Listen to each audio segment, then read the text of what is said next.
For a while I was maintaining a fairly good consistency of like getting content on this channel at least every single week, if not twice a week. And then I fucked it up because like literally the day before I was going to make some content for this channel, I was like, okay, I have this day off, blah blah blah. I'm gonna set stuff up this day and then do this. I got sick. Got really sick. Like really out of nowhere. And I was just bedridden for like a few fucking days. Really more like recliner ridden because I was just like held up like in my recliner, blanket over me, watching movies, getting up only to piss and then like get tissues and water and then like shuffle back to my recliner. Just yeah, it sucked fucks. It was a bad time for me. But yeah, while I was just kind of stuck like that, I ended up watching just a bunch of movies and I need to make content, so I'm just gonna talk about the movies I watched. I actually have things to say about them. It's not just like, well, I watched a bunch of fucking movies, so I guess I'm gonna talk about. But no, I actually like watched movies that I had like recommended to me, or just kind of been like on my list of shit I really need to watch at some point in my life. So I just knocked a few of those out. The first one I did was a movie called Heathers. It's a movie from the '80s.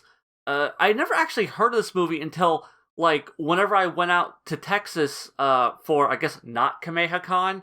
But yeah, I went out to Texas and my friend Lucia, she had recommended it to me, telling me how great it was. And I'm like, okay, I had never heard of this. She made it sound really cool. I'm like, and it was right there in front of me on the recommended page on Netflix. So I'm just like, "Ah, whatever, sure." And I clicked it and I watched it. And yeah, no, that movie was really, really goddamn good. Uh, like I wasn't knowing what to expect from this film, but I sure as shit wasn't expecting like like guy giving the popular girl in school like chemicals from under the sink and getting her to drink it and killing her. Like once that happens in the movie, I'm like, you just got a fucking girl to imbibe cleaning chem. What? Um. So yeah, let me just tell you the premise of this film if you're not familiar with Heathers at all. It is about Winona Ryder. I forget her character's name. Veronica, Victoria. I don't remember which. She's Winona Ryder. Winona Ryder. She is adjacent to the popular girls in school. There's like these three alpha popular girls, the Heathers, and you have like the super rich head lead Heather. You have like the lead cheerleader, and then you have kind of like the beta Heather who just, you know, she's she's like one of the pretty popular girls, but she's just like the lesser of the three. So you have those three, and you have Winona Ryder's character. She's just trying to be popular in school. She's kind of like, she has like a friend that she had abandoned that she's still kind of friends with, but she's latched on to this new clique that she's been integrated in because she's like, a pretty cool girl as well. So it's just like, yes, be part of us, be part of the Heathers, even though you're not a Heather.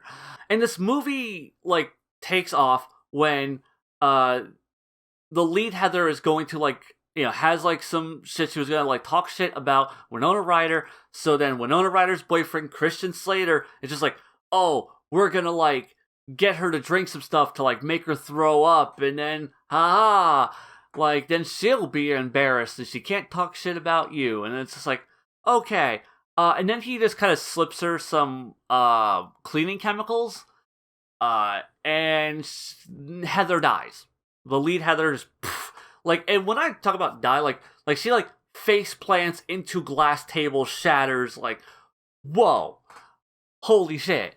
Like this movie is fairly stylized, like not super stylized, but like more stylized than I would have expected. Like it definitely has its own feel and tone to it that feels kind of unique to this film.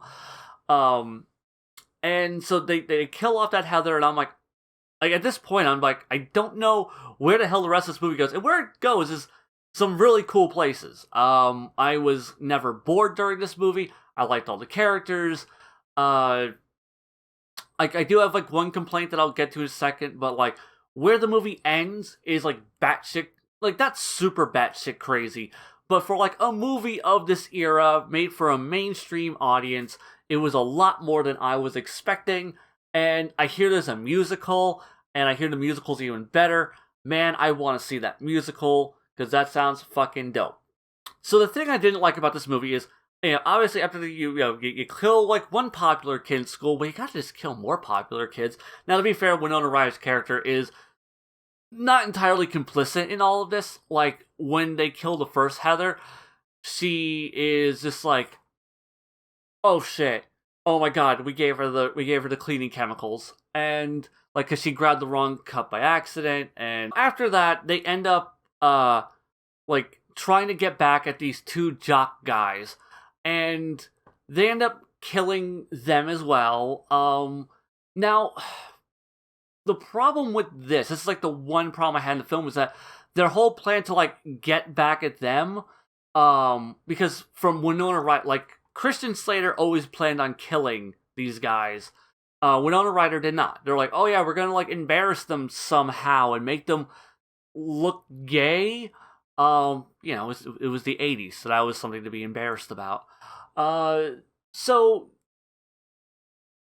like the plan that he lays out and that they talk about seems to like not make sense. Like I was trying to like configure it in my brain, and I'm like, what was this going to be other than killing these guys? Like what he explains to her, I'm like, okay, well, like, what do you do after this point? Like, they can just deny it. How are you gonna get people to believe that these two guys were gay? Blah blah blah. And it was just like this overly kind of weird. Like I guess like they're trying to get them to like, you know, make them look like they had killed each other in like a gay suicide pact, but then like, oh no, like the bullets weren't actually gonna be able to kill them. They just would have knocked them out, and they would have survived, and then they would have had like this gay admission note that they could just totally fucking deny.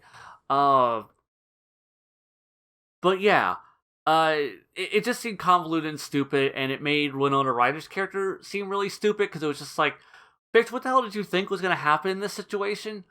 I will say though that this sequence does lead into my favorite line of the movie, where they have they end up killing the two jocks, and they write like, because Winona Ryder's whole thing is that she can copy other people's handwriting, so she had like wrote a suicide note for the first Heather, and then she had wrote a suicide note for these two guys, saying that they were gay lovers and that society would never accept them, so they were gonna kill themselves. And the father of one of the jocks was just like, it's like, my son was a homosexual, and I love him. I love my dead gay son.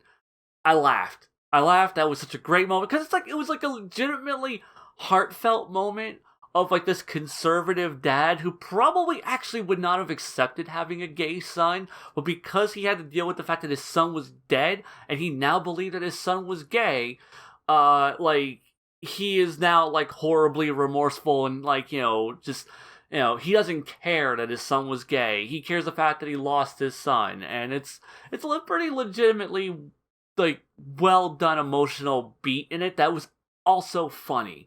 And that's actually kind of hard to do. Like, have something that hits on an emotional level and also be funny and have the humor of the moment, not undercut like the feels of a moment. So yeah, Heather's really goddamn good. Like I said, it's a solid 8 out of 10. Other than like that one little weird bit with the two jock characters, like how they killed them off, like where the movie goes is some really interesting places. Highly recommended. Definitely check that one out. The next movie I saw was American Psycho, which was another thing that Netflix had recommended to me. American Psycho being one of those films that I had always known about, I always heard about. People would always give me shit like, you haven't seen American Psycho? And I'm like, no, I haven't seen American Psycho. Sorry. Well, this time I was like, you know what, fuck it. I am stuck here. I'm not doing anything else other than watching goddamn movies. I'm gonna watch American Psycho. And man, American Psycho did not live up to my expectations. I don't know what exactly I was expecting from American Psycho, but I expected something better. Like, okay, the movie is good. Like, it's an 8 out of 10. Same score I gave Heathers. But, like, I was expecting something that was going to be really wild, really boundary pushing, something that was going to be, like, really cerebral and thought provoking, maybe. And I didn't get that. Like, I was really expecting, like, I was going to come out of this, like, it was going to be, like, an upper 9 to potentially a fucking just straight up 10 out of 10. And, given its reputation. And I watched it, and I'm like, man, it was like an 8 out of 10. Uh, the movie is about a guy who's like this rich executive type motherfucker, works for a company, and he is an American psycho. He kills people a bunch in really violent ways. The problem I have with the film is that it feels very directionless. It's just like, he killed a guy. He killed like his coworker. He killed like this homeless person. He like beat these couple of hookers. Oh, now like he's like fucking like a friend of his, but then he like murders her mid-sex after drugging her and getting her to do lesbian shit, and then chases after the hooker so he could kill her too. And it's just like, okay, like, I mean, he's killing people, but like, it felt just very completely random, which I guess is like, how an actual psychopath would do it. Like, wouldn't be like a really rhyme and reason and like narrative through line to his actions, but that doesn't make for an engaging film. Like, trying to make like that element realistic, at the detriment of making something narratively cohesive, I don't think is ever a good idea. And so yeah, like the movie just kind of felt meandering. I didn't really know what it was building up to, and then like he gets he gets kind of caught, and he's like, oh no, I'm ruined, blah blah blah, and then you find out, spoilers for American Psycho. I guess like jump ahead 2 minutes if you don't want to know the ending to the movie, because I'm going to keep this pretty succinct. At the end of American Psycho, it is revealed that he has been like hallucinating the entire thing, and that he may not have killed anybody. It's just all been in his head. It's probably all just been in his head, and he's just super fucking delusional. And I don't really know what the hell the movie was really trying to say. It didn't really feel like it had anything intelligent to say. It just felt like here's some violence, here's some kind of character banter. Like, the movie was never boring, I will say that. Like, the movie was never like, oh god, like this scene sucks. It was kind of like in the same way where I had said, prior to knowing the history with the Manson family, Once Upon a Time in Hollywood felt very narratively just like aimless.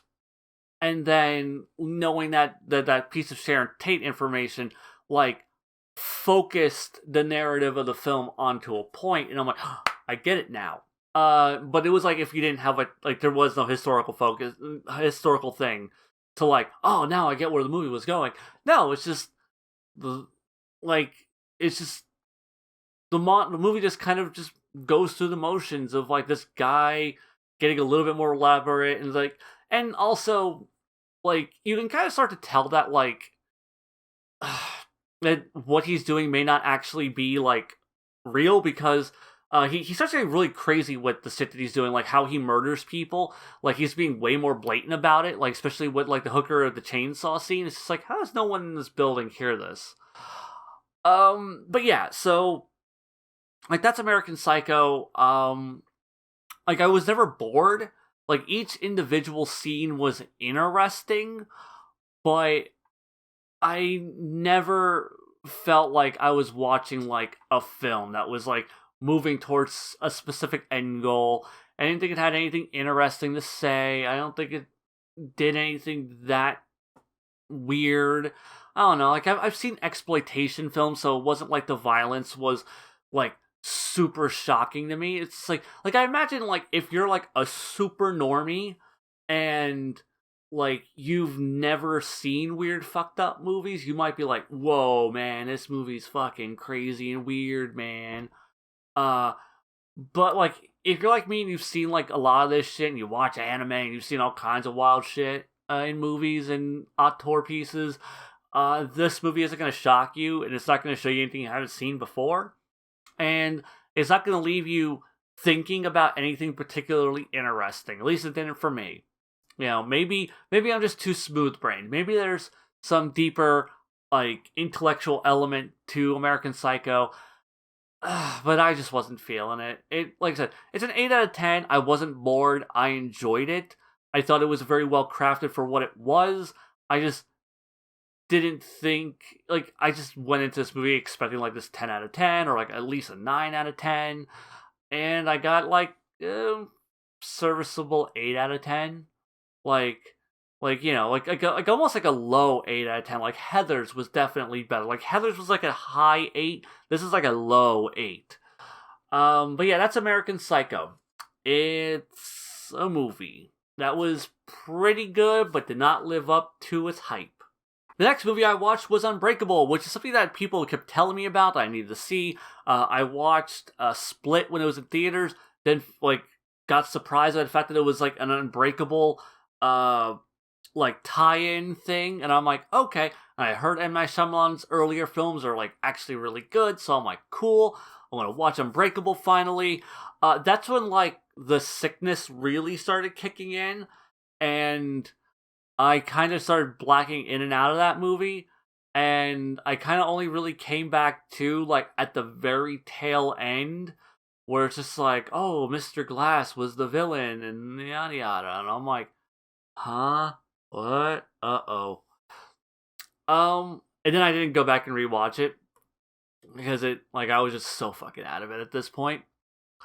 Only reason I'm even bringing this one up is just for the music anecdote of it. Like, the movie begins, like, the birth of Mr. Glass, and then it jumps forward to, Bruce Willis's character on a train, and then it like you know, he's about to get into a train accident, and then it cuts to like a boy who's actually, I believe, his son, and then like I think it cuts back to like Bruce Willis, and like he has like the train accident, and it was around this point in the film that I was so like sick ridden that I forgot that I was watching Unbreakable, and I was like I thought I was watching The Sixth Sense, because I'd never seen The Sixth Sense either. So when like he's getting into the train accident, I'm like, I get it. This is where Bruce Willis' character dies, but we're not supposed to know he was in a train accident because it like cuts away, and like there's like the kid who sees dead people. So we're gonna get that parallel. This is the hinting, and then like the movie went a little bit longer. I'm like, wait, shit, no, I'm watching Unbreakable. This isn't The Sixth Sense. Honestly, no, I just thought that was funny, that I was just that fucking out of it that I forgot that like what fucking movie I was watching, and then just started thinking I was watching a different one, only to go, wait a second, I don't do drugs. I'm assuming just being like fever ridden is just it just completely incapacitated in your living room. Like that is what being on drugs is like. But yeah. Unbreakable, at some point I probably need to actually watch that movie proper. The next movie I ended up watching was Gremlins, as in like the classic Steven Spielberg film. And if you're thinking, what? How the hell did you even avoid watching Gremlins, Xeon? Like that's like from your generation. Yes, it is. You're absolutely right. I didn't completely avoid Gremlins. Like I have like Gremlins was like one of those things, much like whenever I first saw Alien. Like I had absorbed most of it through cultural osmosis, and I had seen bits and pieces of the movies on TV. In fact, I think like when I went to watch this movie, like I had recognized and remembered like over half that movie. I'm like, yep, I've seen this scene, I've seen this scene, I've seen this scene. I just never saw it all in one sitting. like I probably have seen the entire movie as a kid, like across like 4 sittings while seeing it, just catching it on TV. Uh, so yeah, Gremlins was a movie that I I really expected to be like good because it's one of those timeless classics of the '80s, and yeah, no, it's fine. Like, I mean, it's like an alright kids movie, like family film. Um, eh, and it's like a 7 out of 10. Like, it was good. It was well made. Um, just not interesting. Like a lot of things just don't go anywhere in that film. Like the movie just kind of meanders about until like the Gremlins actually start becoming a thing in the film. Like they get fed after midnight and all that jazz. Um, but yeah, like the whole thing with like the father being an inventor like never pays off. Never pays off whatsoever in that film. And then you have like the love interest character who like their kind of romance stuff is just kind of shoved in there because like it's an 80s movie, like we need to have like the boy needs to like get a girl at the end, and then like the girl has like a sad story about like how her father died on Christmas, and I'm like, okay, what is this add to the movie? I have no clue. She has a sad backstory. Why is this in this movie? So yeah, um, between like those two things and just kind of like the fairly slow pace that the movie kind of moves at, um, yeah, just like it gets a little fun like near the end. Um, like when the Gremlins are raising hell, like when they launch an old woman, like out a window, like in her chair, that's pretty awesome. Um, but yeah, like the rest of the movie is just fine. Like I said, it's a 7 out of 10. It's like I feel like this is almost sacrilege. Like this is like whenever I fucking watched the Goonies finally. Like everyone kept telling me, "Oh, you have to watch the Goonies. Oh, the Goonies is a classic. How have you never seen the Goonies?" I watched the Goonies. I'm like, the Goonies fucking suck. What the hell's wrong with you people? Movie fucking blows. It's like, how could you hate the Goonies? I don't know. I watched it with a fully developed brain. I'm not nostalgic for it. Like, shit. Like, I always thought like that movie looked kind of grimy and gross anyhow. Like, I never really liked the aesthetic of the film. Like, I had seen bits and pieces. I knew what the Goonies was, and nothing about it ever made me want to sit down and watch the Goonies as a kid. And then sitting down to watch it as an adult, I'm like, yeah, this movie just sucked. Like, I mean, I guess it doesn't like suck. It's like serviceable. It's fine. But there's just like nothing to it, and I just didn't care. Like it's just like one of those movies that you have to watch as a kid. And the same thing with the Gremlins. I feel like if you watch Gremlins, like if you had watched and grew up with it as a kid, maybe you'd be like more nostalgic for it. But I don't know how the hell it became like this thing of like one of the great films of the '80s, because it's not. And it's not like I have like oh well, like you don't understand. For its time, it was really impressive. I'm like, Roger Rabbit was fucking impressive for its time. RoboCop was impressive for its time. I love those movies. Like two of my favorite movies. Um, fuck. Like Gremlins. And for the record, like I didn't grow up with RoboCop. I didn't actually sit down and watch RoboCop, like watch it proper until I was like 30. So yeah. Um no, like RoboCop like fucking rules. Um and Gremlins was just alright, it's fine. Like given its reputation, how it's a Steven Spielberg film from Steven Spielberg's prime, I'm like, meh, meh, meh, whatever. I hear the new batch is really good. Like apparently, like I really need to watch the new batch because people always talk about like, oh, like sequels that are better than the original, and like Gremlins 2, the new batch is something I always see brought up, and apparently it's like really like smart, like meta commentary on the nature of sequels, and that sounds like that's way more up my alley than what the original Gremlins was. I had to watch that one. But yeah, no, Gremlins original is just 7 out of 10. Sorry. And then finally, We got a quadruple feature, the Scream films. All four of them. Aggro and I had never seen them before. This is like the only ones that Aggro joined me for. We watched all of the Scream films. Basically, his opinion of them were the same as my own, which was the first one was really goddamn good. Like, we were really blown away by how good the first one was, and I'm like, okay, yeah, I could see how this film had an impact on the future of horror films for a while, and how they started becoming more meta. And like that opening sequence is so much, because like much like with like a lot of movies that I ended up seeing way later, I've absorbed a lot of it through cultural osmosis. Like, you couldn't just avoid certain elements of the film. So like, I already knew about the Drew Barrymore scene at the beginning, and that she gets killed. You know, the whole, what's your favorite scary movie? Like, I was always aware of all of that, but I had no clue that scene was as long as it was, and that was as intense as it was. That's like a thing. Like, this was a fake out. Like, holy crap! Like, if you went and saw that movie, not knowing, like what it was, like you might think like Drew Barrymore, like super popular starlet at the time. Like, yeah, clearly she's the main character, and then they pull a fucking like Psycho and just kill off your lead star from the beginning. Or like, I guess in Psycho was like the midway point, but here it's just like the first 10 minutes, it's just like your biggest star, you just killed her off.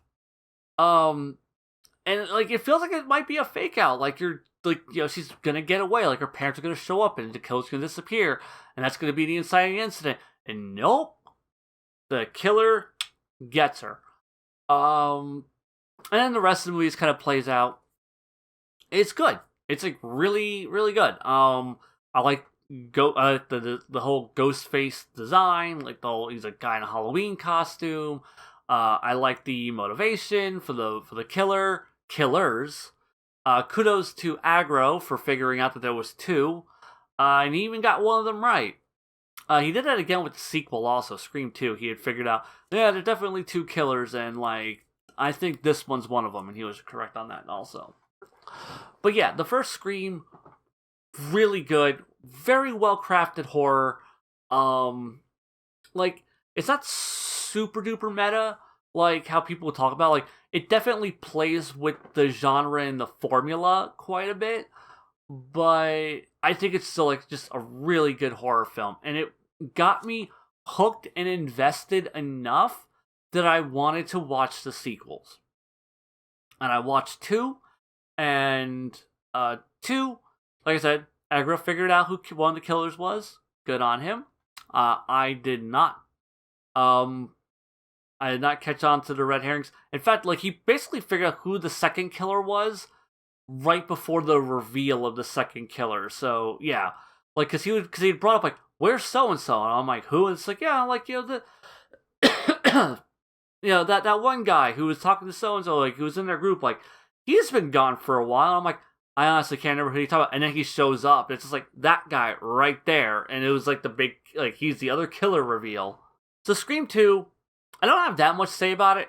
It's like a really just well-made sequel. I think it moves the story forward quite a bit. I feel like this is one of those horror film series where, because there's actually like a real continuity to the films, you stop being invested so much in the scare aspect of it, and you're more watching it for the story and the characters and how things unfold. And with the second film, I felt the second film was really good. The third film is where I feel like things start getting a little dumb and meta. I still liked it. Like, I liked the first 3 films, definitely. I thought the first one was the best. Second one was good. The third one was good, but not as good. And you get to the fourth one, and I'm like, okay, now this is like Scriphorum. Clearly, this is going to be the bad one. This is the one where it's going to get really dumb, where they just kind of because like the last film had taken the meta, ooh, gotcha shit way far, like, to where it was just kind of like circling right up back its own ass. So so 4, I'm like, what is 4 gonna... 4 is great. Like, I would rank those movies Scream, Scriforum, Scream 2, Scream 3. So yeah. Yeah, like Scream 4 though is like really goddamn good. How it builds on the lore, builds on the story, builds on the characters. Um like just the characters that they choose to use, the reveal of the killer in 4 was the biggest oh shit.